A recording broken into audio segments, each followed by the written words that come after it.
Assalamualaikum warahmatullahi wabarakatuh. Alhamdulillah. Selalu saja kita ucapkan kalimat suci, kalimat mulia, kalimat yang penuh dengan berkah kepada Zat yang Maha Suci, Maha Mulia dan Maha Berkah. Allah Subhanahu wa taala yang telah menciptakan semua yang di langit, yang di bumi dan di kedalaman lautan.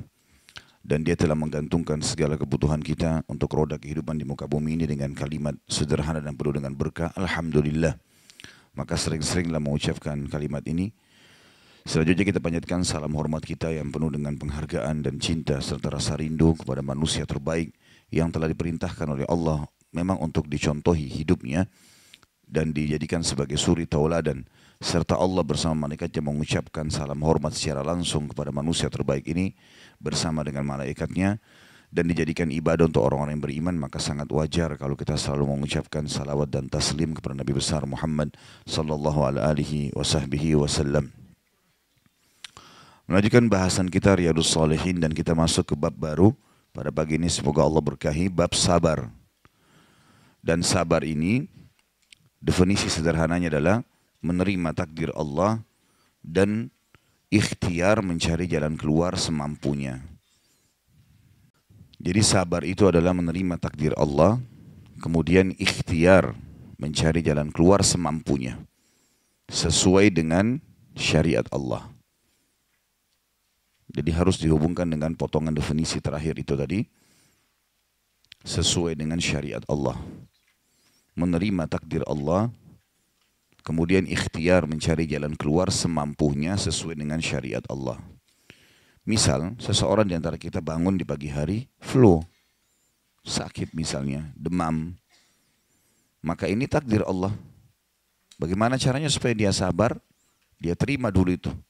Oh, Allah sedang menguji saya dengan penyakit ini misalnya. Kemudian langkah kedua, ikhtiar. Cari jalan keluar semampunya. Minum obat, ke dokter, minum air hangat, ya, semampunya. Lalu sesuai dengan syariat Allah. Enggak boleh kita berobat dengan hal-hal yang diharamkan. Sebagaimana sabda Nabi SAW dalam hadis yang sahih, Allah tidak akan menjadikan kesembuhan kalian dari hal-hal yang Ia haramkan. Allah tidak akan menjadikan kesembuhan kalian dari hal-hal yang Ia haramkan. Itu contoh daripada aplikasi definisi sabar tadi. Seseorang meninggal, orang yang kita cintai misalnya meninggal, maka sabar. Terima itu sebagai keputusan dari Allah. Kemudian ikhtiar semampunya. Urus jenazahnya, doakan, sedekah buat dia. Karena itu yang diperintahkan sesuai dengan syariat Allah. Dan tidak boleh kita melanggar. Jangan niyaha misalnya. Niyaha itu teriak-teriak, doain keburukan buat diri kita sendiri. Kenapa dia yang mati, kenapa bukan saya? Misal. Atau dia mengatakan kenapa dia mati, Allah enggak adil, naudzubillah. Ya. Ini semua tidak boleh. Jadi ikhtiarnya harus sesuai dengan syariat Allah. Ini kurang lebih definisi daripada sabar. Dan sabar ini adalah salah satu perangkat di dalam agama Islam yang sangat ampuh dan kuat untuk digunakan dalam roda kehidupan di muka bumi ini. Tentu ada banyak ya. Perangkat-perangkat yang Allah siapkan, tawakal, menyerahkan urusan kepada Allah, sabar, yakin, ikhlas, banyak. Tapi kita sedang membahas bab sabar ini. Dalilnya, kalau Allah yang Maha Suci dan Maha Pemurah memerintahkan kita untuk bersabar, yang pertama adalah surah Al-Imran ayat 200. A'udzu billahi minasyaitonir rajim. Ya ayyuhalladzina amanu sabiru wasabiru. Al-ayah. Tentu ada lanjutan ayat ini, tapi saksi bahasan diangkat oleh Imam Nawawi rahimahullah sampai di sini. Wahai orang-orang yang beriman, bersabarlah kalian dan kuatkan kesabaran kalian. Jangan hanya sabar di hari pertama, sabar sampai akhir. Karena semua cobaan yang datang yang membutuhkan perangkat sabar ini ada nilai pahalanya. Makin seseorang itu kuat, menguatkan jiwanya, meyakini tentang janji-janji Allah kepada orang-orang beriman, pasti akan diberikan jalan keluar dari hidupnya. Fa inna ma'al usri yusra, di setiap kesulitan pasti ada kemudahan. Inna ma'al usri yusra, pasti di setiap kesulitan ada kemudahan. Yang penting sesuai dengan hukum Allah, pasti akan dikasih jalan keluar. Maka tentu saja dia akan tenang di sini. Dia kuatkan kesabarannya. Jadi perhatikan lafaz dari Allah yang maha suci, dan ini kekal ditilawakan sampai hari kiamat oleh orang beriman. Bukan cuma sabar, tapi kuatkan kesabaran. Artinya komitmen, istiqamah dengan sabar itu. Dan tentu teman-teman sekalian, setiap ada masalah yang datang, ada hadis lain yang berbunyi innamas sadmatu fil ula. Sesungguhnya beratnya cobaan itu di awalnya saja. Misal pertama kematian, pada saat itu saja sebenarnya. Kalau berlalu hari-hari makin ringan. Semestinya berarti kita makin berlalu hari makin bisa melaluinya. Bukan malah hari pertama, hari kedua sabar, tenang, diam. Kemudian di hari seminggu kemudian, sebulan kemudian baru berkeluh kesah kepada teman-temannya. Ini tidak tepat, karena yang sebenarnya menyakitkan di hari pertama itu. Hari-hari selanjutnya sudah lebih ringan. Makanya Nabi SAW mengatakan tadi, innamas sadmatu fil ula. Sesungguhnya beratnya cobaan itu di awalnya saja. Selebihnya sudah mudah. Hari pertama kematian, hari pertama hilangnya barang. Kalau sudah berlalu waktu selesai. Enggak ada masalah. Ayat yang lain, surah Al-Baqarah 155. Namun sebelum saya baca surah ini, tentu ada hal yang harus difahami. Ada namanya ujian, cobaan, dan ini datangnya secara individu. Bahasa Indonesia begitu ya, ujian, cobaan. Kalau bahasa Arabnya ini dirangkum dengan kalimat musibah. Tetapi kita lihat bahasa Indonesia ada namanya cobaan dan ujian, dan ini datangnya kepada individu, beriman, muslim atau kafir. Seperti misalnya sakit, nggak mungkin orang sampai mati nggak pernah sakit. Cuma mungkin tinggal berat ringannya sakit itu. Dan ada penyakit standar, tidak ada orang tidak pernah flu misalnya, tidak pernah demam, itu sudah umum. Sakit perut, itu sudah biasa itu, sudah umum gitu kan. Ada juga yang sifatnya atau meninggalnya keluarga yang kita cintai dan seterusnya. Ada yang lain namanya bencana. Bencana beda. Nggak bisa kita misalnya kalau sakit perut saya mengatakan saya kena bencana. Tapi saya kena cobaan. Karena bencana ini sifatnya umum. Dia merata. Kena kepada mayoritas masyarakat kayak tsunami, gempa, longsor, banjir. Nah kalau yang pertama, cobaan-cobaan yang kita lalui dalam kehidupan sehari-hari ini pasti datang. Jadi Bapak Ibu harus tahu, sebagaimana kita sehat, kita pasti akan sakit. Sebagaimana kita muda, kita pasti akan, itu pasti. Sebagaimana kita hidup, kita akan mati. Sebagaimana ada dunia, ada akhirat. Itu selalu berpasang-pasangan. Orang kalau faham tentang sistem ini, pada saat dia sakit dia tahu. Misal, dia flu.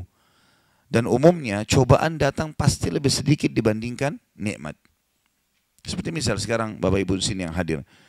Anggap umur seseorang di antara kita misalnya 50 tahun, 60 tahun orang yang tua misalnya. Baik, dari 60 tahun umur itu, mana lebih banyak? Merasakan kenikmatan atau merasakan cobaan? Umumnya orang merasakan kenikmatan. Mungkin dari sekian umur itu, dari 60 tahun misalnya, dia 40 tahun sehat. 50 tahun sehat, mungkin baru 10 tahun dia sakit. Atau mungkin kita dalam 1 tahun 365 hari kita sehat. Tahun depan 1 minggu Allah coba dengan flu. Kalau kita mau bicara adil, mestinya setahun sakit, setahun sehat. Atau setahun sehat, setahun sakit. Mestinya. Kalau difahami ini kita akan tenang dan bisa sabar. Oh ternyata Allah lagi mau melihat saya ini menikmati enggak, bersyukur enggak dengan nikmat yang ada kemarin. Karena ada orang begitu. Saking luar biasanya nikmat Allah pada dia sampai dia lupakan itu. Dia bisa aktivitas, bawa mobil ke sana sini, keluar 1 tahun, 2 tahun, tidak pernah sakit. Akhirnya Allah coba dia, supaya dia tahu besarnya nikmat itu. Orang kalau sudah masuk di ruangan ICU, itu baru tahu bagaimana luar biasanya nikmatnya kesehatan. Kita pada saat meriang, baru kita tahu nikmatnya minum air es itu. Orang itu minum, teguk dengan enaknya, kita sentuh aja ketakutan, gitu kan, nggak bisa. Maka cobaan-cobaan juga punya makna di sini. Supaya manusia sadar. Ulama merincikan tentang manfaat sabar. dalam cobaan ini yang datang secara individu ya. Yang pertama, agar dia menyadari bahwasanya dia makhluk. Itu harus disadari ini Bapak Ibu sekalian. Kena cobaan kita sakit, kita lemah, kemudian ada target kita yang tidak bisa terpenuhi, ya. Itu semua untuk memberikan kesadaran bahwasanya kita makhluk, kita punya batas. Kita punya batas. Makan kita terbatas, aktivitas kita terbatas.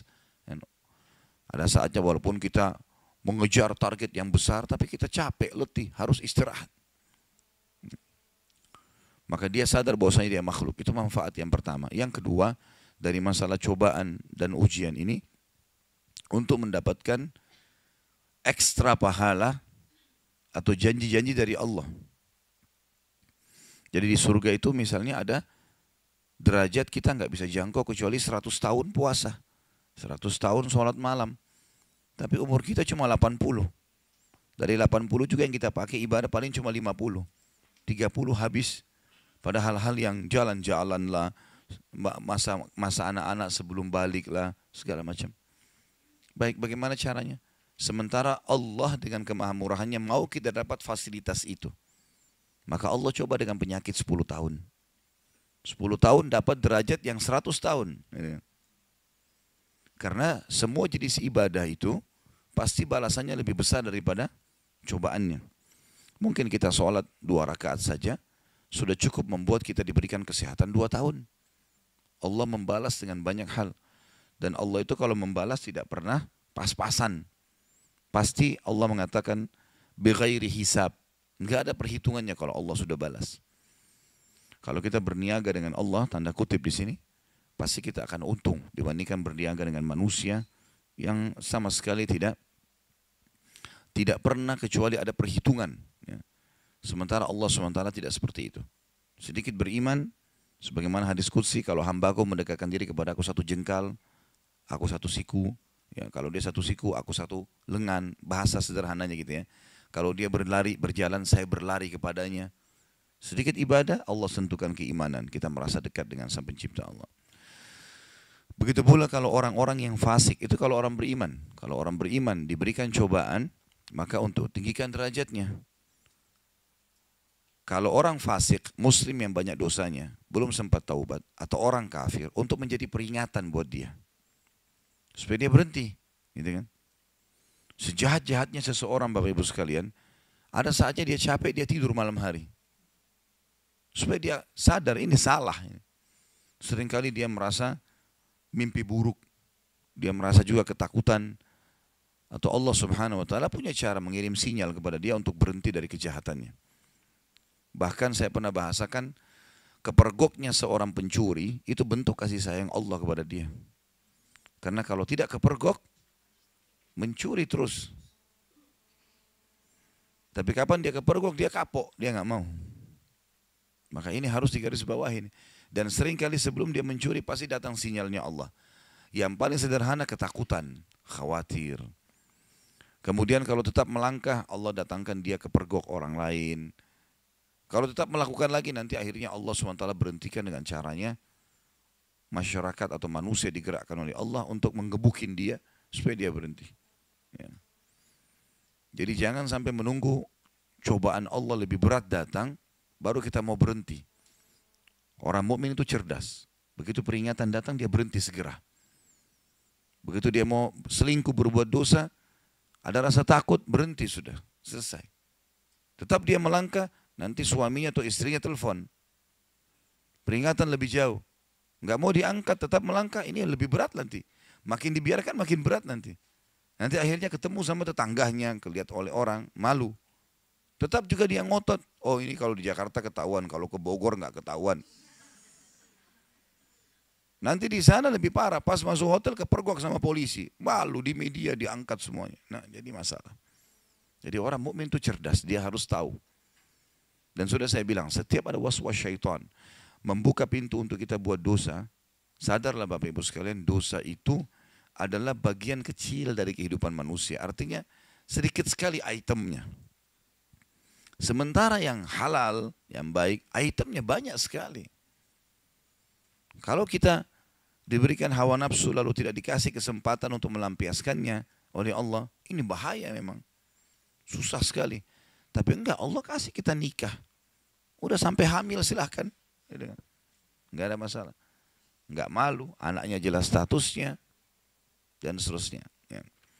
Jadi poin yang kedua tadi, manfaat daripada sabar adalah Allah meninggikan derajat bagi orang-orang beriman, dan Allah memberikan peringatan bagi orang-orang fasik untuk berhenti, dan juga orang-orang kafir. Yang ketiga, manfaat daripada sabar, agar seseorang lebih merasakan besarnya nikmat yang sedang Allah berikan. Agar seseorang lebih merasakan besarnya nikmat yang sedang dia rasakan atau diberikan. Sudah saya kasih contoh. Orang kalau sudah sakit, baru dia tahu nilainya kesehatan. Pada saat punggungnya sakit, dia lihat ada orang olahraga dengan semangat, nggak sakit. Enak sekali rupanya. Ya. Makanya kata Nabi SAW, dua nikmat yang banyak dilupakan oleh manusia, kesehatan dan waktu luang. Jadi Bapak Ibu jangan lalai dengan sehat itu luar biasa nikmatnya Allah. Kita bisa duduk, tekukin kaki sekarang seperti ini, nikmat yang luar biasa. Bagaimana kalau sudah lututnya sakit? Enggak bisa. Kita masih bisa melihat, ada orang buta, kita masih bisa mendengar, ada orang tuli, kita masih bisa berbicara, ada orang bisu. Ya. Jadi bersyukur kepada Allah SWT. Nah, dengan cobaan datang, kita akan lebih tahu nilainya nikmat itu. Kita akan lebih tahu nanti. Tadi orang, kalau sudah meriang baru tahu nikmatnya minum air es. Dan seterusnya. Kemudian kita masuk ke dalil yang setelahnya. Dan ini maksud saya adalah dalil yang kita bahas masalah ujian dan cobaan dulu. Tadi ya, yang datang secara individu. Manfaatnya sudah kita sebutkan, dalilnya adalah Al-Baqarah 155. Kalau ini pasti akan datang. Kayak misalnya tadi sakit, ya, kemudian gangguan orang, hilangnya barang, meninggalnya orang yang dicintai. Secara individu kafir atau beriman akan datang. Dalilnya Al-Baqarah 155. Di buku kita ada itu. A'udzu billahi minasyaitonir rajim wa lanabluwannakum bisyai'im minal khaufi wal ju'i wa naqsin minal amwali wal anfusi wath thamarat wa basyiris sabirin. Sungguh kami akan memberi cobaan kepada kalian. Ini yang dimaksud adalah cobaan dan ujian tadi yang datang kepada individu. Beriman atau kafir sama datang kepadanya. Namun kita sudah jelaskan kalau orang beriman manfaatnya meninggikan derajatnya, melipat gandakan pahalanya. Orang kafir atau fasik untuk memberi peringatan, berhenti dari kesalahannya. Dan sungguh kami akan memberikan cobaan kepada kalian dengan Allah gunakan kalimat sedikit. Mungkin bagi kita sudah besar, tapi bagi Allah kecil sekali. Bahkan ada hadis yang berbunyi Allah tidak akan menguji seorang hamba melampaui kapasitasnya. Enggak mungkin, pasti kita mampu lakukan itu. Allah mau kita belajar. Sedikit ketakutan, sedikit kelaparan, sedikit kekurangan harta, sedikit kekurangan jiwa, dan sedikit hasil buah-buahan, panen. Keuntungan didapatkan. Dan beritakanlah berita gembira kepada orang-orang sabar. Dan di sini saksi bahasan kita adalah berita gembira untuk orang-orang yang sabar. Dia jadikan sebagai perangkatnya. Kalau bencana, tadi kita jelaskan ujian dan cobaan. Kalau bencana yang sifatnya merata, semua orang kena, maka ini hanya disebabkan karena dosa yang merata pula. Kalau di satu komunitas masyarakat itu tersebar perzinahan, tersebar riba, tersebar segala macam, jangan heran kalau datang cobaan-cobaan, bencana maksud saya, bencana yang besar, banjir, longsor, apalah itu pasti datang. Kalau sudah merata dan tidak ada yang luruskan itu pasti terjadi. Dalilnya tidak ada dalam buku kita, ditulis surah Hud, surah nomor 11, ayat 117. Surah Hud, surah nomor 11 ayat 117. Sudah buka? 117. A'udzu billahi minasyaitonir rajim. Wa ma kana rabbuka liyuhlikal qura bidzulmin wa ahluha muslihun. Dan tidak akan pernah Tuhanmu membinasakan satu negeri sementara penduduknya berbuat kebaikan.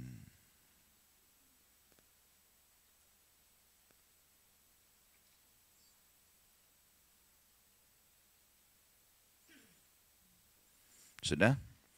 Kita pindah dari selanjutnya surah Al-Qasas. Jadi perhatikan tadi Hud itu 117, bukti nyata Allah menjanjikan kepada kita dan Allah tidak akan pungkiri janjinya. Tidak mungkin bencana datang sementara penduduk negeri itu bukan masih beriman. Muslihun itu berbuat kebaikan, kepatuhan. Artinya mereka berbuat kebaikan-kebaikan.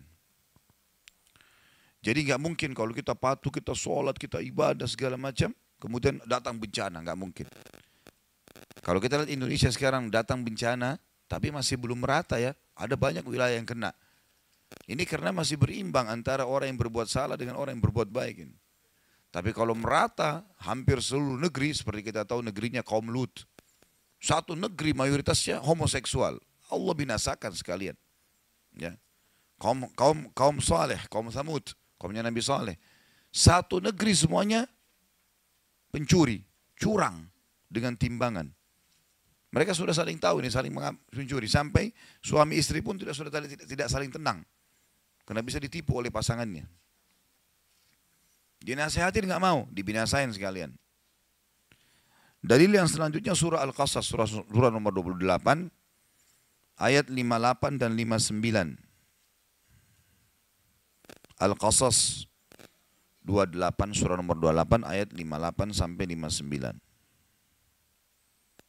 Ini rajin nulis karena mau ditanya atau mau ilmu ini? Hah? Saya lihat Masya Allah sekarang, wah rajin nulis. Nanti Tommy pertemuan akan datang, jangan taruh buku di sini. Saya mau lihat nulis nggak? Ilmu ini ya, untuk diterapkan dalam kehidupan, bukan karena buku. Baiklah, Alhamdulillah. Jangan ada yang tersinggung, karena kalau tersinggung berarti kena itu ya. Nggak tersinggung kok, tapi mukanya cemberut ya. Baik, kita baca surah Al-Qasas 28 ayat 58 dan 59. Saya bacakan 58-nya. A'udzu billahi minasyaitonir rajim. Wa kam ahlakna min qaryatin batirat ma'isyataha fatilka masakinuhum lam tuskam min ba'dihim illa qalila wa kunna nahnul warithin. Dan berapa banyak penduduk negeri yang telah kami binasakan. Banyak yang Allah SWT sudah binasakan. Ini diceritakan sebagian kecil yang sudah bersenang-senang dengan kehidupan mereka. Berfoya-foya, ya, zina sana sini, mabuk, segala macam mereka lakukan. Maka itu lihat tempat-tempat kediaman mereka yang tidak didiami lagi sesudah mereka. Kecuali sebagian kecil, ada sebagian orang yang masih menempati, tapi sudah tidak ada. Paling pun cuma jadi kenangan sejarah. Kayak kita tahu misalnya Madain Saleh yang ada di Saudi, yang tempatnya kaum Saleh. Ada sekarang, kita bisa lihat tempatnya mereka. Atau mungkin yang di Jordania, yang dianggap itu juga bagian daripada kemungkinan di situ juga tempatnya, karena masih diterka-terka oleh banyaknya ahli sejarah gitu kan. Di Petra, itu juga sama. Tapi kita cuma bisa lihat paling dijaga oleh pemerintah. Makanya Allah mengatakan, lihatlah tempat kediaman mereka, tidak ada lagi yang huni. Mereka punya dulu sudah foya-foya, mereka nyanyi-nyanyi, mereka nari-nari segala macam. Tapi lihat tempat tinggal mereka, tinggal kenangan. Dan tidak ada yang ditinggali kecuali sedikit. Maknanya adalah hanya jadi kenangan sejarah. Dan kami adalah pewarisnya. Kami ambil alih tempat mereka. Udah, jadi bagian dari bumi kembali. Ayat 59. Wa ma kana rabbuka muhlikal qura hatta yab'atha fi ummiha rasulan yatlu alaihim ayatina. Wa ma kunna muhlikil qura illa wa ahluha zalimun. Perhatikan baik-baik ayat ini.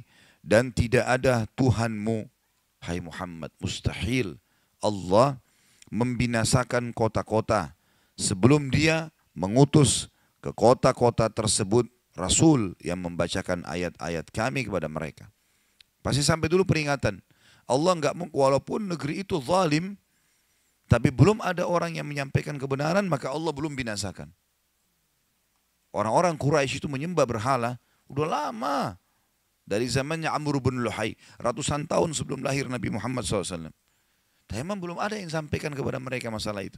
Sampai Allah lahirkan di kota mereka Nabi Muhammad SAW, didakwahi 13 tahun, sampai Nabi diusir dari Mekah, masih mendakwahi dari Madinah 10 tahun, tidak mau juga, udah sekalian Allah Subhanahu wa ta'ala hukum. Tapi karena mereka membuka diri 10 tahun, tahun 10 Hijriah, tahun 8 Hijriah, awal tahun 9 Hijriah, Nabi SAW menyerang mereka, akhirnya mereka takluk dan dikuasai, banyak masuk Islam. Ya sudah, mereka menerima hukum Allah, maka Allah SWT tidak jadi hukum. Dan tidak ada Tuhanmu membinasakan kota-kota sebelum dia mengutus di ibu kota atau di kota tersebut seorang Rasul yang membacakan ayat-ayat kami. Dan perhatikan penutupan ayat.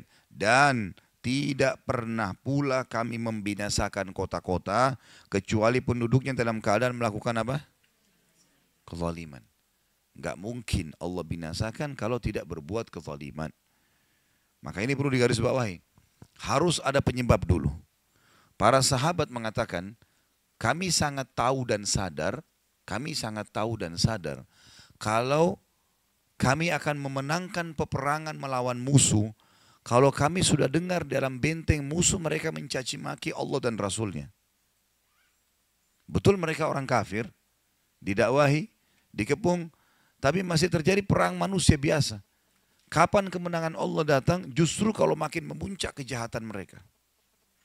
Kami tahu kami akan menang, justru kalau kami dengar cacian dari benteng musuh kepada Allah dan Rasulnya. Kapan mereka mencaci maki itu sudah selesai. Besok kita menang tuh. Seperti itulah. Karena ada kezaliman yang terjadi yang luar biasa, maka Allah binasakan. Jadi ini dalil-dalil berhubungan dengan masalah bencana. Kita pindah ke dalil selanjutnya, kembali ke buku kita. Tadi itu kita ambil dari Al-Baqarah 155 ya. Kita rincikan tentang masalah perbedaan antara ujian, cobaan dan bencana. Serta dalil masing-masing. Selanjutnya Imam Nawawi rahimahullah menyebutkan dalil yang ketiga dalam bahasan bab sabar ini. Dalil tentang pentingnya sabar dan diperintahkan dalam agama, surah Az-Zumar ayat 10. Az-Zumar ayat 10. Di buku kita ada ini. A'udzubillahi minasyaitonirrajim. Innama yuwaffas sabiruna ajrahum bighairi hisab. Sesungguhnya hanya orang-orang yang bersabarlah yang dicukupkan pahala mereka tanpa batas. Termasuk puncak sabar, kalau berhubungan dengan hukum Allah, tidak berkeluh kesah kecuali kepada Allah. Itu puncak kesabaran. Puncak kesabaran dalam hubungan dengan Allah, misal Allah kasih penyakit, ya, berhubungan dengan Allah, tidak berkeluh kesah kecuali kepada Allah. Puncak kesabaran kalau cobaannya dari manusia, difitnah, digibah, diganggu, dibenci, tidak membalas keburukan mereka dengan keburukan. Itu puncak kesabaran. Sekali lagi, kalau berhubungan dengan haknya Allah, puncak kesabaran, artinya yang paling banyak pahalanya, tidak berkeluh kesah kecuali kepada Allah. Udah sakit, hanya menyebutkan kepada Allah. Kalaupun misalnya dia harus konsultasi sama dokter, dokter yang tahu. Tidak ada semua orang tahu. Ada orang subhanallah flu, satu kampung semua tahu kalau dia flu. Semua tahu. Semuanya keluh kesah. Dan puncak kesabaran, kalau cobaan dari manusia, tidak membalas keburukan mereka dengan keburukan. Jangan dia gunjing kita, kita gunjing juga. Jangan dia fitnah, kita fitnah. Jangan dia benci, kita benci. Sama-sama bodoh ini berarti. Balaslah kebodohan dengan kepintaran dan kecerdasan. Senyum, bijaksana. Tidak perlu sama sekali kita membalas kebodohan dengan kebodohan. Nabi SAW mengajarkan kepada kita akhlak yang luar biasa. Saya kadang-kadang kalau baca sejarah beliau itu, coba terapkan dalam kehidupan sehari-hari, luar biasa manusia ini. Wajar Allah Subhanahu wa ta'ala memilih sebagai penutup para nabi dan rasul. Beliau sudah diganggu, dilemparin kotoran, dilempar batu segala macam, sabar. Enggak melawan karena dia tahu, Nabi SAW tahu orang-orang ini bodoh. Dibiarin saja.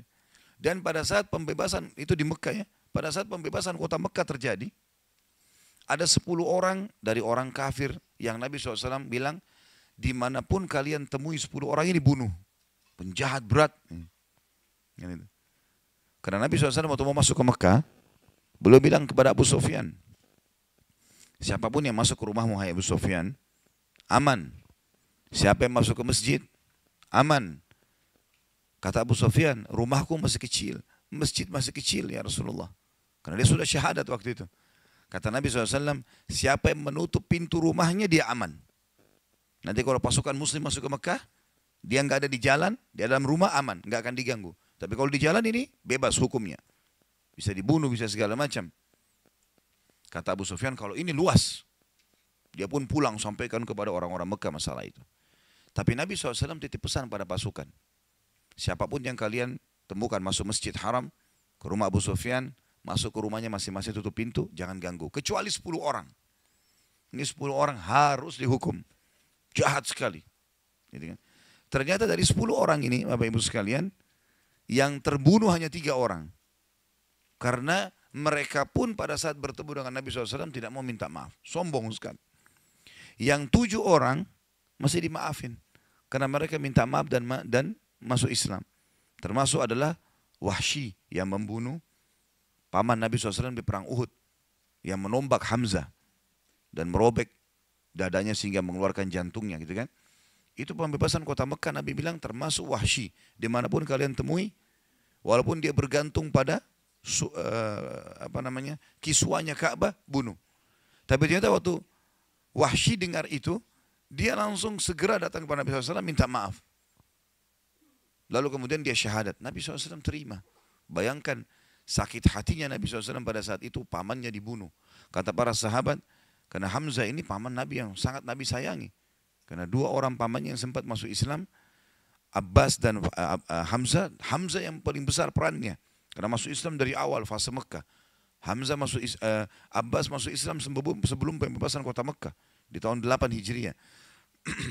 Kata para sahabat, kami tidak pernah melihat Nabi SAW menangis terisak-isak dibandingkan pada saat dia melihat jenazah pamannya Hamzah di Uhud. Luar biasa gitu. Karena sudah tidak dikenal, wajahnya, hidungnya dipotong, darah-darah. Semuanya dadanya dirobek, segala macam lah. Hal yang buruk sekali. Yang bunuh Wahsy. Tapi waktu Wahsy datang, maafkan saya Rasulullah, saya akan syahadat. Berat ini sebenarnya. Tapi Nabi SAW mengatakan baiklah, syahadat, selesai. Ikrimah bin Abi Jahal, anaknya Abu Jahal, ikut sama ayahnya, suka perangi Islam. Gitu kan.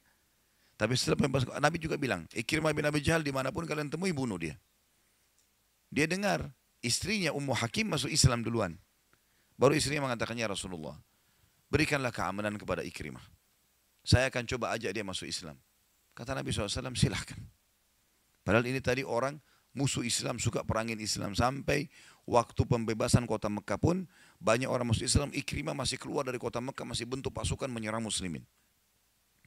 Tapi subhanallah, hati Nabi SAW mulia. Memaafkan, didahulukan. Karena memang Islam menyuruh kita itu ya.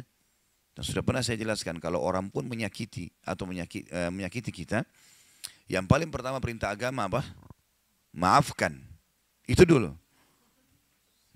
Misal kalau orang menggibah, orang menggunjing ya, fitnah, yang paling pertama maafin. Baik Ustaz, kalau saya maafin, bagaimana dia? Ya, apakah dia akan lepas dari hukuman Allah? Jawabannya tidak. Tidak usah khawatir soal itu. Karena syarat dia lepas dari hukuman Allah, dia harus minta maaf. Selama dia tidak minta maaf, maka hukuman Allah mengancam dia. Kita disuruh begitu ada orang yang datang mengganggu kita, maafin duluan. Supaya kita dapat pahala. Hati kita jadi bersih. Begitu perintah Allah. Gitu kan. Sudah begitu perintah Allah. Begitu pula dengan pasangan hidup, Bapak Ibu sekalian. Orang mudah memaafkan memang. Gak usah dendam-dendaman. Ya. Jadi WA-WA yang sudah disimpan dari 5 tahun lalu, hapus. Hapus semua itu. Ya. Semua yang pernah disimpan berhubungan dengan suami, hapus. Jangan keluar dari majelis ini kecuali hapus ya.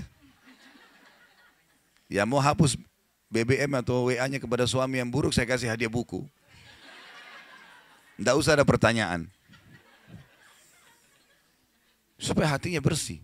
Allah bilang wal afina anin nas, dan orang yang suka memaafkan orang lain. Wallahu yuhibbul muhsinin. Allah suka dengan orang yang baik-baik. Jadilah orang baik, ya. Jadi puncak daripada pahala sabar kalau berhubungan dengan haknya Allah, kita tidak berkeluh kesah kecuali kepadanya. Dan puncak daripada pahala kalau seseorang lagi dicoba melalui manusia, maka tidak membalas keburukannya dengan keburukan. Justru sebaliknya memaafkan. Dan ayat surah Az-Zumar akan berlaku pada dua orang ini. Yang berkeluh kesah hanya kepada Allah dan tidak membalas keburukan manusia dengan keburukan yang sama. Yang Allah bilang tadi Az-Zumar, sesungguhnya hanya orang-orang yang bersabarlah yang dicukupkan pahala mereka tanpa batas. Tanpa batas. Ada seorang orang soleh, Bapak Ibu sekalian, kisah berhubungan dengan keluh kesah kepada Allah. Orang miskin, anaknya 4-5 orang, susah hidupnya. Kisah dulu, kisah klasik. Dia lagi duduk, istrinya hidangkan makan pas-pasan antara dia, istri sama anak-anaknya 5 ini. Orang miskin, susah hidupnya. Ada yang ketuk pintu malam-malam, begitu ketuk pintu dibuka, dia suruh istrinya buka. Buka ternyata orang miskin yang lain minta makanan. Orang miskin yang lain minta makanan. Maka istrinya lihat ke suaminya, apa perintahnya nih? Suaminya bilang kasih aja. Semuanya dikasih, karena kalau dibagi dua nggak cukup. Orang miskin tuh bawa anaknya banyak, nggak cukup makanan. Lalu kemudian istrinya sama suaminya, suami istri orang beriman kepada Allah, tahu. Ya sudah sabar. Tapi subhanallah beberapa saat kemudian, kalau kita beberapa jam kemudian lah, menjelang malam hari, lebih gelap ya, sudah mulai masuk pertengahan malam, jam 12 malam, mereka kelaparan semua. Istrinya bilang, anak-anaknya nangis, saya lapar, kamu juga lapar, anak-anak lapar, bagaimana? Kata suaminya, tenanglah, saya akan coba cari jalan keluar, minta kepada Allah. Istrinya nggak paham suaminya mau kemana. Dia pakai bajunya, baju keluar, kemudian dia keluar pergi ke masjid dekat rumahnya. Malam hari, jam 2 malam gitu. Dia keluar, dia masuk di masjid, lalu dia sholat tahajud. Dan ini sifat orang beriman. Berkeluh kesah sama Allah itu jangan cuma hal yang besar, dari hal yang kecil. Manja sama Allah itu baik.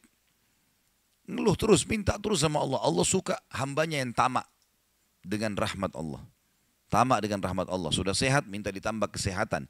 Sudah kaya, minta ditambah kekayaan. Selalu minta tamak dengan rahmat Allah. Dan sudah pernah saya bilang, meminta sesuatu agar nikmat ditambah atau bertahan, itu adalah pahala lebih besar daripada kalau cobaan sudah datang baru kita minta diangkat cobaan tersebut. Kita sehat, minta agar Allah pertahankan kesehatan. Itu lebih besar pahalanya dibandingkan nanti sakit baru minta disembuhkan. Jadi tamak dengan rahmat Allah itu penting. Kalau bahasa saya sebenarnya bermanja-manja sama Allah. Selalu ya Allah bantu, ya Allah tolong, ya Allah mudahkan, ya Allah terus hidupnya. Kalimatnya selalu begitu. Orang ini masuk ke dalam masjid, dia sholat malam lalu dia minta sama Allah, doanya begitu. Ya Allah, engkau tahu aku kelaparan dengan istriku dan anakku malam ini, maka berilah kami makan. Minta makan sama Allah. Ya. Maka yang terjadi dalam kisah ini dikatakan ada seorang raja, pemimpin wilayah itu, sudah 1 minggu mau taubat. Sudah seminggu mau taubat. Dia tidak tahu harus kemana. Pada malam itu, di mana orang soleh yang miskin ini sedang ibadah, minta tolong kepada Allah dikasih makan. Raja ini gelisah, dia keluar lalu dia bawa 1 kantong uang emasnya. Dia bawa juga sekantong makanan yang terbaik yang dia punya di istananya. Kemudian dia bilang, ya Allah sebagai bentuk taubatku kepadamu, saya akan berikan ini kepada hambamu yang engkau tunjuk. Ya. Lalu kemudian sebagai bentuk juga, saya tidak memilih kecuali engkau yang memilih Allah, saya tidak akan pegang tali kekangan kuda ini, saya biarkan dia jalan kemana. Akhirnya orang raja ini naik di atas kudanya, dia bawa itu kemudian jalan kudanya mampir di masjid yang ada orang soleh itu. Dia bilang, saya tidak tahu kenapa kuda ini mampir di masjid, lalu saya turun, saya temukan dalam masjid, waktu zaman dulu nggak ada lampu, nggak ada penerangan, cuma dia dengar suara, gelap di masjid. Dia masuk, temukan ada orang ini lagi berkeluh kesah sama Allah. Minta ya Allah saya sama istri saya kelaparan sama anak-anak, berilah kami makan. Gitu kan. Maka dia bilang, raja ini pun setelah orang itu berdoa sholat lalu dipanggil. Dia bilang, saya seorang raja di sini, saya sadar bertobat kepada Allah dan saya dengar doamu. Tadi kau minta makanan. Maka ini saya kasih. Ini harta saya yang saya niat sedekahkan dengan makanan. Ambillah. Dan kalau kau punya masalah lagi, datang ke istana saya. Kapan saja. Kira-kira saya mau tanya, Bapak Ibu sekalian, kita jujur menjawab. Kalau seandainya kita di posisi orang ini, kita sudah dapat solusi. Kalau kita sekarang mungkin ada orang kasih kartu nama, nih ya, butuh apa saja telepon saya. Misal presiden, tidak usah presiden, terlalu tinggi lah. Misal seseorang kita temui orang kaya, ada masalah apa saya telepon ke saya akan bantu. Saya yakin umumnya orang meninggalkan Allah pada saat itu. Udah selesai, dia pikir orang ini sudah bantu, sudah selesai. Tiap hari telepon orang itu, telepon dikasih bantuan. Perhatikan orang soleh ini apa yang dia bilang. Waktu raja itu bilang kalau ada keperluan apapun datang ke istana saya. Dia bilang, saya demi Allah tidak akan datang kepada anda kalau saya punya masalah. Tapi saya akan datang kepada Allah, Tuhan saya dan Tuhan anda yang telah mengutus anda datang kepada saya malam ini membawa makanan. Justru kalau ada sudah solusi dari Allah, makin dekat sama Allah. Jangan sudah dikasih lupa ini. Ini poin penting bagaimana kita jaga berkeluh kesah kepada Allah. Jadi jangan berpikir Bapak Ibu sekalian, masa sih saya bisa sembuh hanya karena saya sujud? Masa sih saya bisa mendapatkan keturunan hanya karena saya sujud? Ini kesalahan ini. Justru harus kita fahami kalau itu bisa. Dan Allah punya cara. Setiap jawaban Allah kalau datang itu sesuai dengan sistem atau sunnatullah yang telah Allah ciptakan di alam kita ini. Misal saya berkeluh kesah, ya Allah sendal saya putus gantikanlah. Sahabat begitu ya, para sahabat Nabi itu kalau sendalnya putus, ya Allah sendal saya putus gantikanlah. Allah nggak lemparin sendal dari langit, nggak mungkin. Tapi apa yang terjadi? Allah gerakkan sesuai dengan sistem yang ada. Allah buat ada orang lain melihat kita kasihan dikasih sendal, atau dia dapat duit dia bisa beli sendal. Jawabannya Allah begitu. Dalam bentuk sinyal datangnya. Jadi harus peka menangkap itu. Kemudian selanjutnya, tentu juga yang ini tadi contoh kisah orang yang berkeluh kesah kalau berhubungan dengan cobaan dari Allah ya. Dia tidak keluh kesah kecuali kepada Allah. Sekarang kita masuk ke contoh kalau cobaan dari manusia. Tadi saya bilang orang digunjing, orang dihina, orang difitnah segala macam. Dia tidak balas kebodohan dengan kebodohan. Jangan pelanggaran dengan pelanggaran. Pasangannya selingkuh, dia juga selingkuh. Dua-dua dosa. Dua-dua dihukum sama Allah. Tidak ada urusan sama kita itu. Tidak ada urusan sama kita. Ya. Maka kisahnya seperti misalnya Abdullah bin Abbas radhiyallahu anhuma pernah lagi jalan dicaci maki oleh seseorang tanpa sebab ini. Datang tiba-tiba caci maki dia. Ibnu Abbas dengarin saja apa yang disampaikan orang itu. Sudah selesai kata Ibnu Abbas, sudah selesai. Dia bilang iya, orang ini kebetulan lihat Ibnu Abbas pakai jubah baru. Ini kamu itu mentang-mentang sahabat Nabi, kamu itu pakai jubah mahal-mahal segala macam. Hasud, orang hasud gitu. Tiba-tiba bayangin kalau kita lagi naik di mobil orang ketuk kaca. Kamu kenapa pakai mobil baru? Kamu kenapa? Apa urusannya sama orang ini gitu? Mungkin kita marah-marah sama orang ini. Ibnu Abbas diam, didengarin semua, sudah selesai. Karena tidak mungkin tergerak orang ini mengucapkan sesuatu kecuali memang ada sebabnya. Dia biarin, sudah selesai kamu sudah. Baik, dibuka jubahnya, ini ambil hadiah buat kamu. Sampai orang itu malu. Sudah caci maki dikasih hadiah lagi. Dan yang dia sorotin ini adalah jubahnya Ibnu Abbas. Sampai akhirnya menjadi muridnya Ibnu Abbas. Nah, bisa nggak kira-kira kalau orang ketuk kaca mobil, kenapa pakai mobil baru? Ambil deh mobilnya.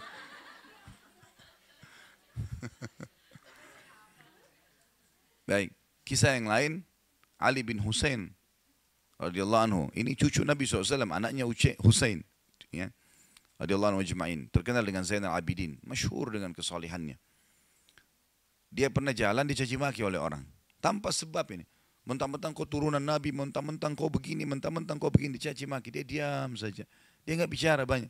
Didengarin. Orang-orang sekitarnya sudah marah nih. Tapi karena dia diam. Orang diam semuanya. Sampai udah selesai dia bilang, wahai saudaraku, kalau seandainya kamu tahu lebih banyak tentang aku, mungkin kau akan lebih banyak cerita tentang keburukan.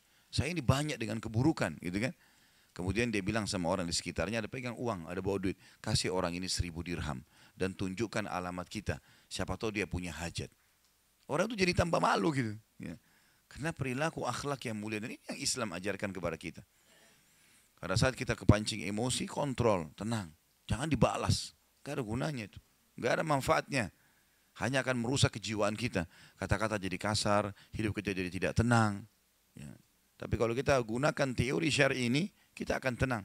Tetap bisa makan, tetap bisa tidur, tetap bisa segala-galanya.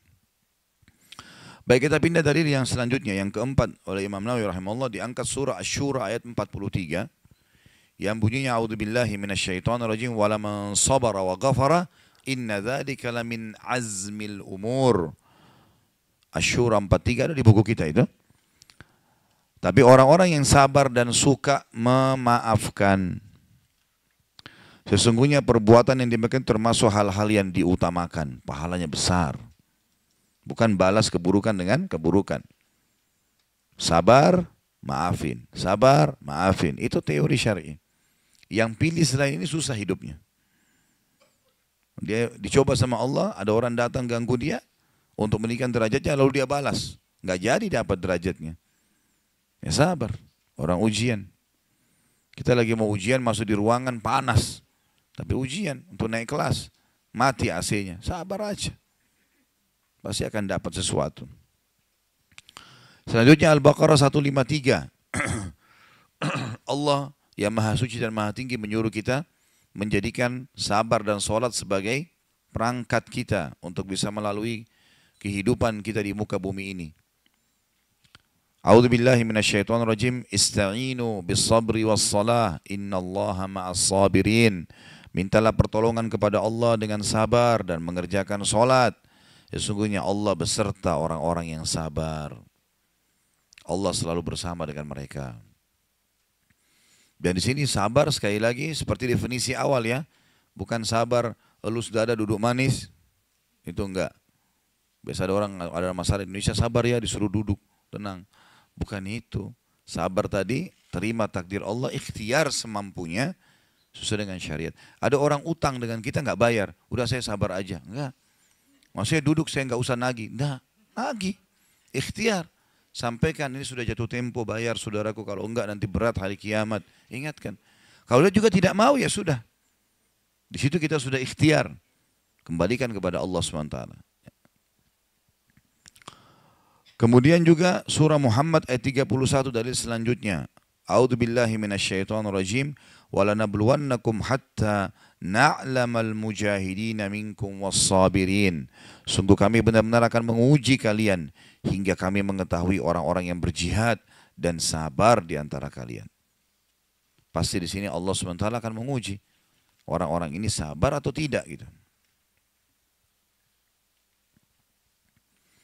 Baik, dan ayat-ayat kata Imam Nawawi rahimahullah dalam masalah ini sangat banyak dan sangat populer sebenarnya. Tapi ini sebagian kecil dari ayat-ayat Al-Quran yang menyebutkan tentang keutamaan sabar. Kita akan masuk ke hadis pertama dalam bab kita ini, nomor 26. Jadi berarti Bapak Ibu sudah belajar sampai hari ini 26 hadis. Sudah hafal berapa? Kok balasnya ketawa? Saya tanya berapa? Kalau baca anak SD juga bisa. Nah. Saya bacakan hadisnya dari Abu Malik Al-Harith bin Asim Al-Ash'ari radhiyallahu anhu. Beliau berkata, Rasulullah SAW telah bersabda, At-tuhuru syatrul iman, walhamdulillahi tamla'ul mizan, wa subhanallahi walhamdulillahi tamla'ani au tamla'u ma baina as-samawati wal ard, was-salatu nur, was-sadaqatu burhan, was-sabru dhiya, wal-Qur'anu hujjatun laka au alaik, kullun nasi yagdu fabai'u nafsahu famu'tikuha au mubikuha. Hadis ini sahih riwayat Imam Muslim. Terjemahannya, bersuci itu adalah separuh keimanan atau bagian daripada keimanan. Kita lihat situ ada footnote nomor 62 di bawah, ada tulisan kecil. Artinya kelipatan pahala bersuci itu bisa mencapai derajat setengah pahala iman. Bersuci maksudnya adalah wudu, selalu wudu. Wudu batal, wudu lagi, wudu lagi, wudu lagi, itu pahalanya besar. Karena selalu kalau wudu lagi, dia dalam keadaan suci, setiap saat bisa sholat, dan juga setiap kali dia wudu dosanya gugur.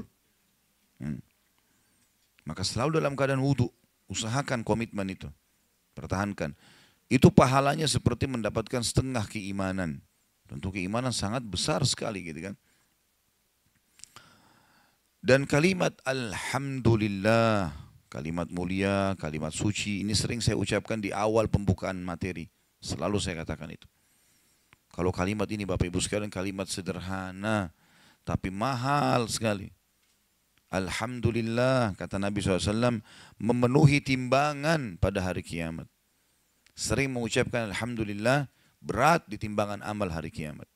Alhamdulillah, Alhamdulillah, Alhamdulillah. Terus. Dan puncak daripada kalimat syukur, Alhamdulillah diucapkan, kalau seseorang mengucapkannya baik dalam keadaan senang atau sedih. Lagi ada nikmat atau ada cobaan. Lisannya cuma mengatakan Alhamdulillah. Cobaan pun datang, Alhamdulillah. Karena kadang-kadang ada hal yang kita anggap cobaan tapi ternyata nikmat. Seperti pernah saya jelaskan, lapar, haus. Orang kalau ditanya mau lapar atau haus enggak? Mungkin jawabannya tidak.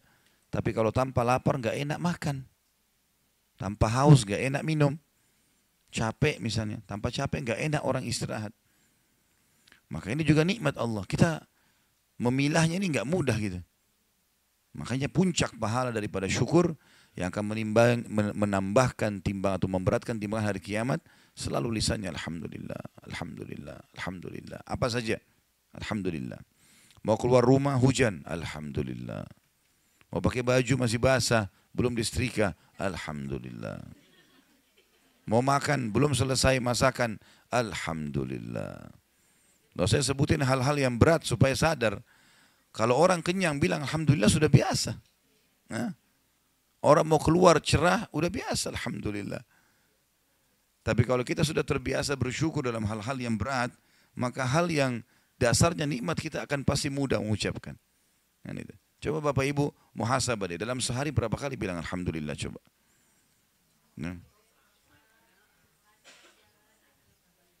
Nah, sudah dijalanin belum itu? Semuanya Alhamdulillah. Karena ini berat di timbangan amal hari kiamat. Belum lagi memang kalimat Alhamdulillah yang pendek ini, itu menjadi penyebab bertambahnya nikmat.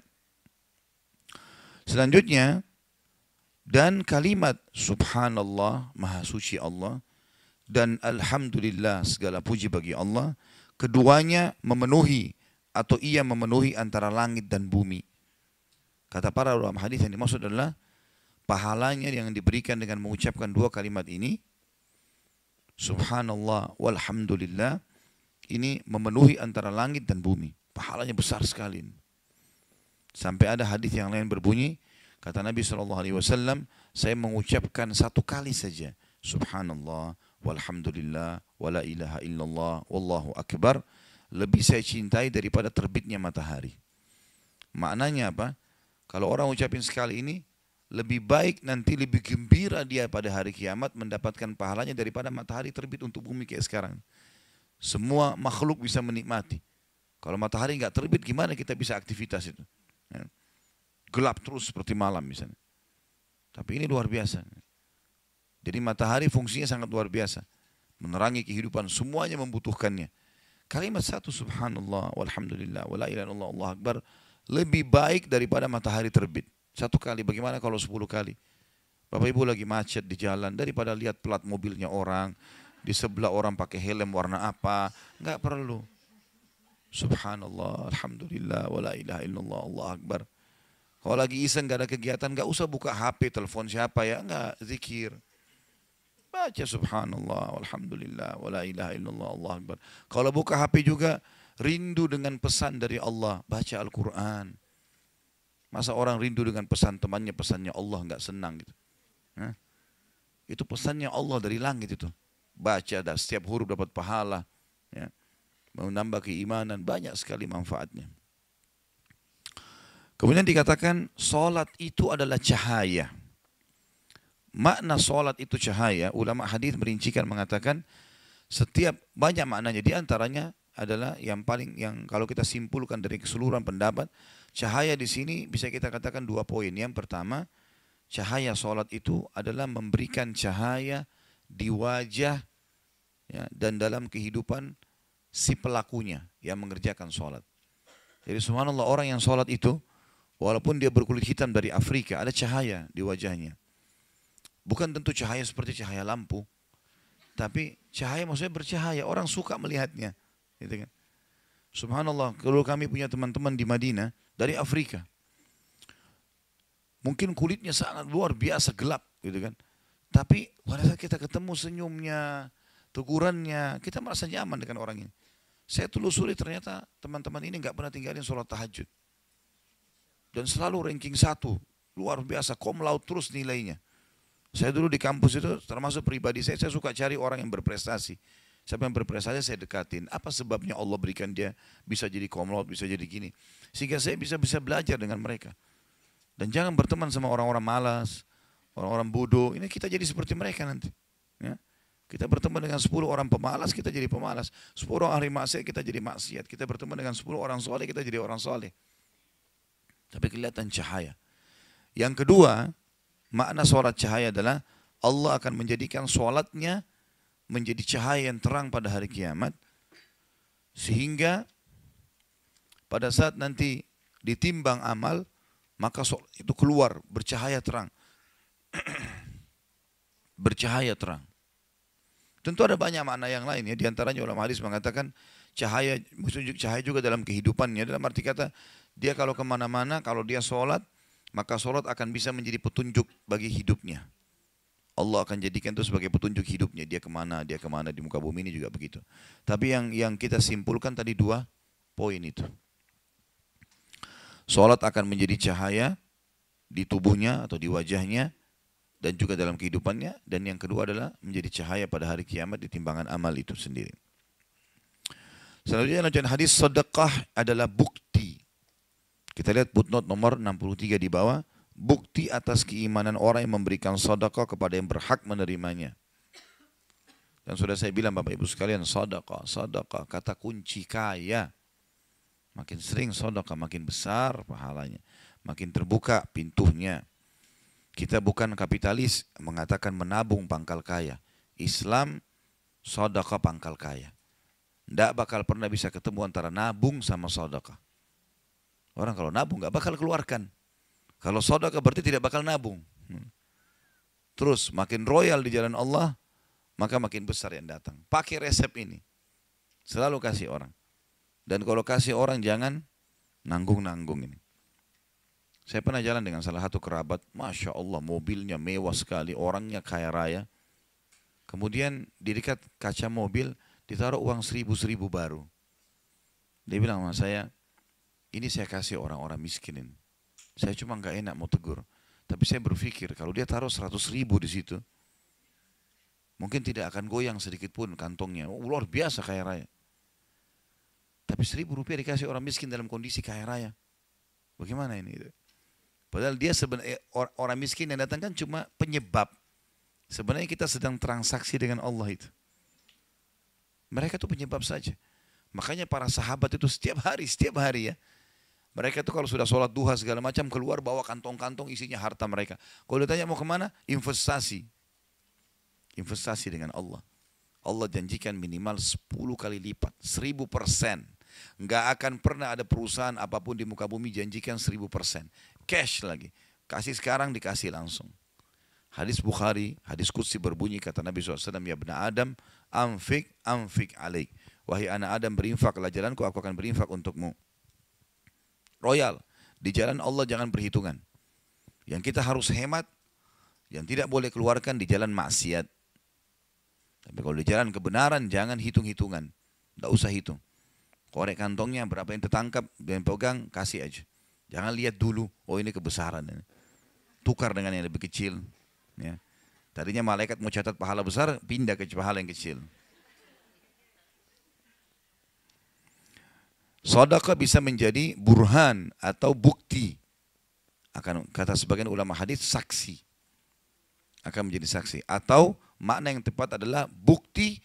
Allah akan buktikan dengan sedekahnya, Allah akan balas sedekah itu.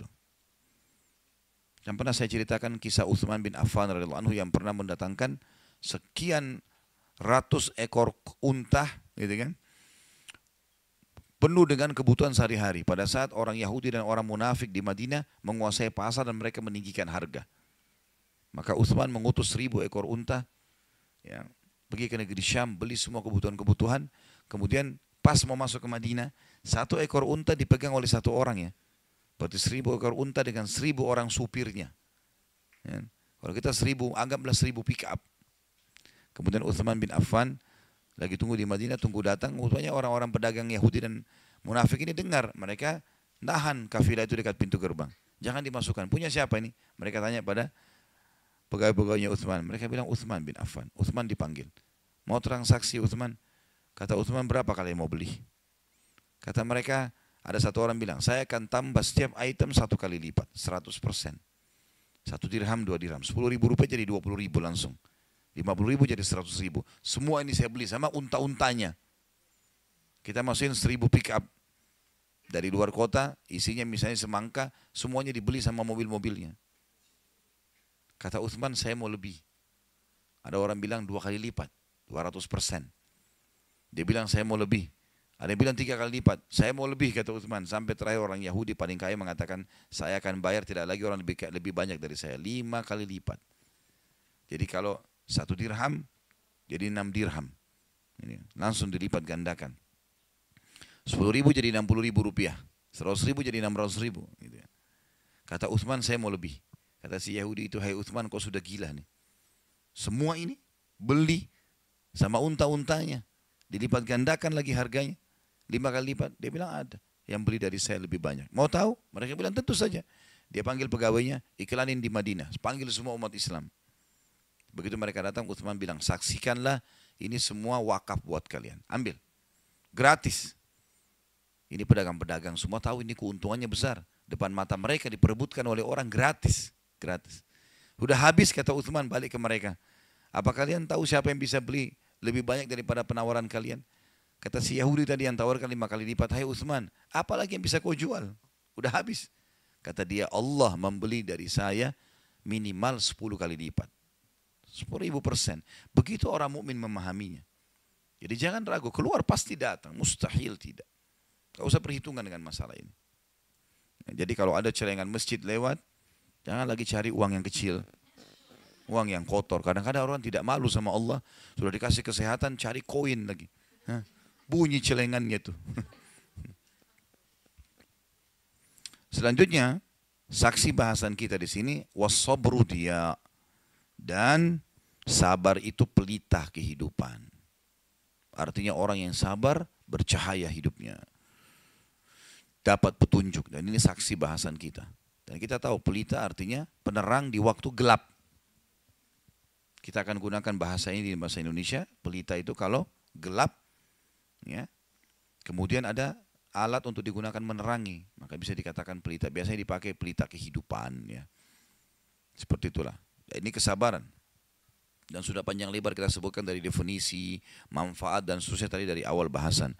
Kemudian lanjutan hadisnya adalah dikatakan Al-Quran adalah hujjah atau argumen yang membelahmu atau justru mencelakakanmu. Al-Quran harusnya kita baca, amalkan, pelajari. Itu akan jadi penolong. Baca, hafal, amalkan. Dan akan mencelakakan kalau apa ditinggalkan. Nggak mau sama sekali dipelajari, nggak mau tahu apa isinya. Muslim tapi tidak faham masalah ini. Terus saja Al-Quran mengatakan jangan, dia mengatakan boleh. Ya, ini semua adalah pembangkangan. Ya, dia bisa mencelakakan seseorang. Kata Nabi SAW penutupan hadis, setiap orang berangkat di waktu pagi. Maksudnya adalah footnote nomor 64, berangkat pagi-pagi untuk melakukan keperluannya. Maka ada yang memerdekakan dirinya dari azab dan ada yang membinasakan dengan menjauhkan diri dari hamparan ridha Allah. Maksudnya setiap orang di pagi hari sudah mulai beraktivitas, gitu kan? Untuk menjual dirinya, maksudnya kepada Allah. Dia patuh, dia nikmati halal, dia jauhi yang haram, dia berarti menyelamatkan dirinya. Atau dia mencelakakannya.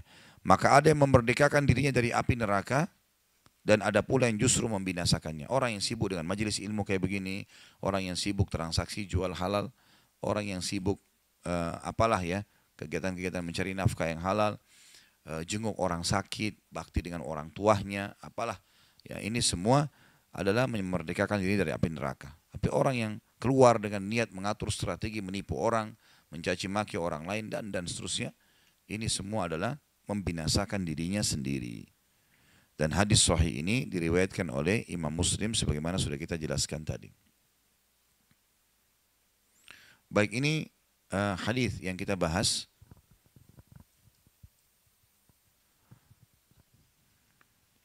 Kita akan lanjutkan satu hadis lagi ya. Hadis 27 baru kita buka pertanyaan, silakan ditulis di kertas tentunya sesuai dengan tema. Dari Abu Sa'ad bin Malik bin Sinan al-Khudri radhiyallahu anhu, anna nasan min al-ansari sa'alu Rasulullah sallallahu alaihi wasallam fa'atahum, thumma sa'aluhu fa'atahum hatta nafida ma 'indah. Faqala lahum hina anfaqa kulla shay'in biyadihi ma yakun 'indi min khairin falan addakhirahu 'ankum. ومن يستعفف يعفه الله ومن يستغني يغنيه الله ومن يتصبر يصبره الله وما أوتي أحد عطاء خيرا وأوسع من الصبر. Bahwasanya ada beberapa orang dari kaum Ansar meminta kepada Rasulullah SAW, maka beliau memberi mereka, kemudian mereka meminta lagi, kemudian beliau memberinya atau memberi mereka hingga habislah apa yang ada pada beliau. Jadi di dekat Nabi SAW ada banyak sesuatu, di situ ada kurma, ada segala macam, ada orang minta dikasih, ada datang lagi orang minta dikasih, sampai habis apa yang di sekitar Nabi SAW. Maka beliau bersabda kepada mereka ketika beliau telah menginfakkan segala sesuatu yang ada di tangan beliau, harta apa saja yang ada padaku, aku tidak akan menyimpannya dari kalian. Barang siapa yang menahan diri dengan tidak meminta-minta, maka Allah akan menjaganya dari minta-minta. Siapa yang muliakan diri tidak mau minta-minta, Allah akan jaga dia. Sebagaimana ada hadis lain yang berbunyi, siapa yang menjaga afaf, kemuliaan, tidak minta-minta, Allah bukakan baginya pintu kekayaan. Dan siapa yang membuka pintu mengemis, maka Allah bukakan baginya pintu kemiskinan. Barang siapa yang merasa cukup, maksudnya dengan apa yang Allah berikan, maka Allah akan menjadikannya berkecukupan. Dan barang siapa yang berusaha untuk sabar, maka Allah akan menjadikannya sebagai penyabar. Dan seseorang tidaklah diberi suatu karunia yang lebih baik dan lebih luas daripada kesabaran. Hadis ini memberikan pelajaran kepada kita, Bapak Ibu sekalian, bahwasanya sedekah di jalan Allah tidak boleh ada perhitungan. Ada sebuah hadis yang lain, hadis sahih itu mulia sekali. Pernah Nabi SAW memotong seekor kambing. Kemudian setelah masak, Aisyah sudah masak, Nabi SAW suruh bagi-bagiin. Bagi-bagiin, hai Aisyah. Aisyah bagi-bagiin kepada tetangganya, kepada orang-orang. Dan Aisyah meninggalkan punggungnya kambing itu. Ada sisa di daerah tulang rusuk atau punggungnya, itu yang masih ada sisa ditinggalkan untuk Nabi SAW. Setelah Aisyah bagi semua, kata Nabi SAW, wahai Aisyah, apa yang tertinggal dari kambingnya? Kata Aisyah, tinggal punggungnya ya Rasulullah. Kata Nabi SAW, terbalik wahai Aisyah. Yang tertinggal seluruhnya kecuali punggungnya. Paham maksudnya? Jadi sebenarnya yang ada, yang masih sisa, justru yang sudah kita sedekahin tuh. Kita akan bawa ke akhirat. Yang tinggal ini justru itu yang masih semestinya, masih untuk kita makan saja selesai. Tapi yang kita kasih, itu yang kita bawa. Itu yang tersisa, ini yang enggak tersisa sebenarnya. Karena hanya kita makan gitu. Jadi makna ini dalam sekali. Bagaimana Nabi SAW berikan pelajaran kepada istrinya, kalau sedekah itu penting sekali. Dan yang kita keluarkan itu manfaatnya besar.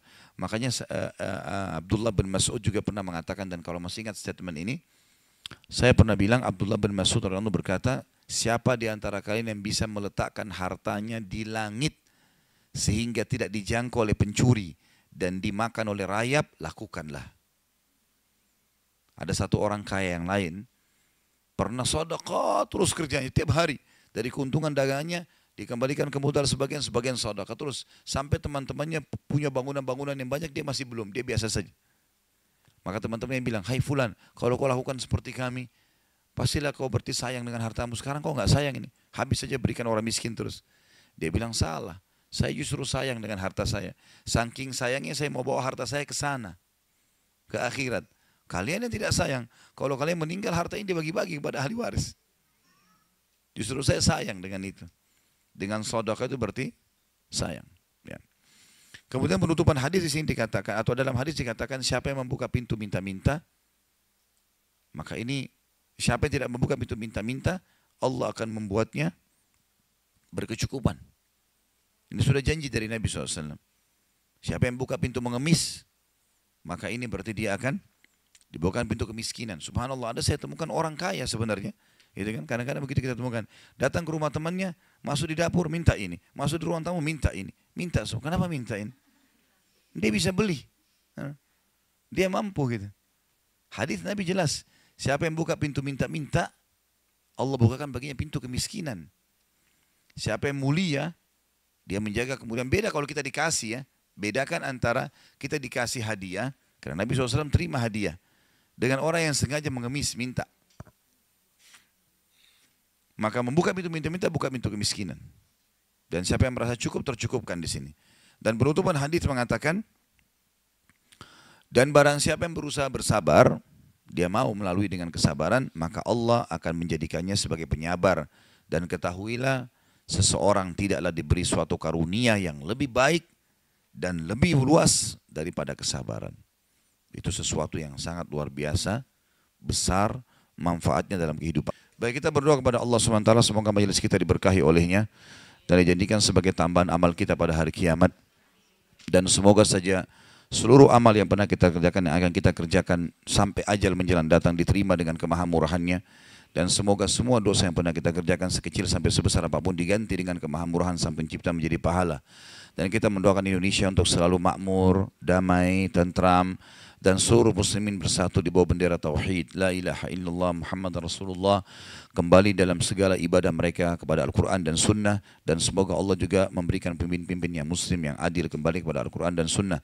Dan juga semoga Indonesia menjadi contoh bagi negara-negara yang lain. Dan kita selalu mendoakan saudara kita di Palestina, di Syria, di Yaman, di Irak, di Myanmar, di Ahsa, dimanapun mereka berada yang sudah tertindas.